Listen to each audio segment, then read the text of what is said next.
శివతత్వంలో ఉండే ఒక ప్రత్యేకత. అది ఆక్షేపించదలుచుకుంటే ఆక్షేపించవచ్చు. నిన్న మనం చమత్కారానికి చెప్పుకున్నాం, అమ్మవారే అంది ఆ మాట. ఉరుకోవయ అమ్మా నాన్న లేరు నువ్వు మాట్లాడమే అని ఒక దెబ్బలో దోషేసింది ఆవిడ, పాపం వస్తే. వెంటనే ఆయన చమత్కారంగా అత్తమామ లేరు నువ్వు మాట్లాడమేనా అన్న. ఇక మళ్ళీ ఆ జవాబుకి తిరుగులేదు. ఇంకా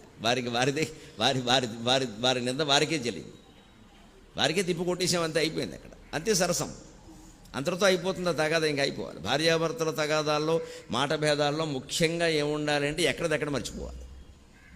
మళ్ళీ కొత్త తగాదా వచ్చినప్పుడు కొత్త విషయం ప్రస్తావించాలి, కానీ మొన్న ఏమన్నాం అనకూడదు.